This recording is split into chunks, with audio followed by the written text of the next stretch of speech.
సామెతల గ్రంథం, పరిశుద్ధ గ్రంథం బైబిల్లో నుంచి సామెతల గ్రంథం 24వ అధ్యాయం 10వ వచనం చదువుకుందాం. శ్రమ దినమున నీవు కుంగినేడలా చేతగాని వాడవు అవుదువు. హల్లెలూయా.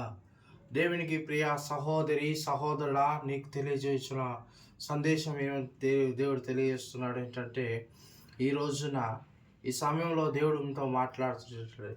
సామెతల సొలొమోనైన భక్తుడు, దావీదు కుమారుడైన సొలొమోను రాసిన తన గ్రంథమందు రాయబడిన లేఖనంలో ఒక వచనాన్ని ఇక్కడ ప్రభు మనకు తెలియజేస్తున్నాడు. శ్రమ దినములను కుంగినీడలు నువ్వు చేతగానివి వాడవద్దు అని అంటున్నాడు.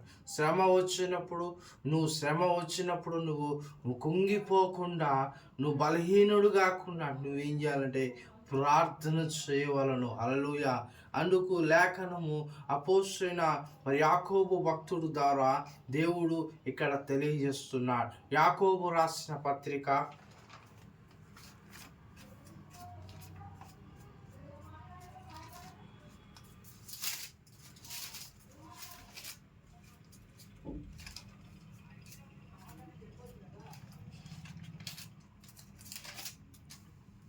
యాకోబు రాసిన పత్రిక 5వ అధ్యాయం 13వ వచనం.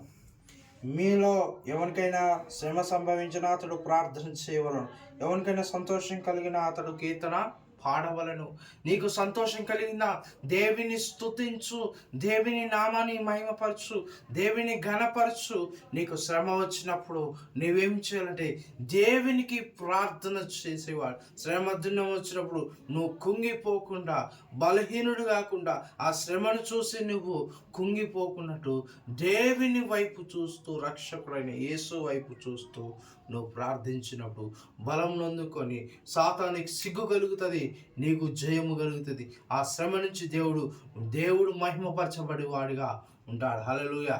కాబట్టి మన జీవితంలో శ్రమ వచ్చినప్పుడు, శోధన వచ్చినప్పుడు, బాధ వచ్చినప్పుడు, శ్రమ కలిగినప్పుడు మనం ఏం చేయాలి? ప్రార్థన చేయవారిగా మనం ఉండాలి. హల్లెలూయా. మనం ప్రార్థించేవారిగా ఉండాలని దేవుని వాక్యం సెలవిస్తుంది. ఎప్పుడైతే ప్రార్థిస్తామో ఆ శ్రమ మాయమై పోతుంది.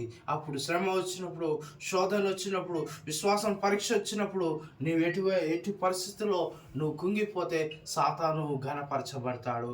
కాబట్టి మన విశ్వాసం సొమ్మసిల్లి వారిగా ఉంటాం. కాబట్టి మన జీవితాల్లో శ్రమ వచ్చినప్పుడు దేవుని మహిమపరిచేవారిగా, ప్రార్థించేవారిగా మనం ఆ విధంగా దేవుడు మనం ఉంచునుగాక. దేవుడి వాక్యం దీవించునుగాక. ఆమేన్.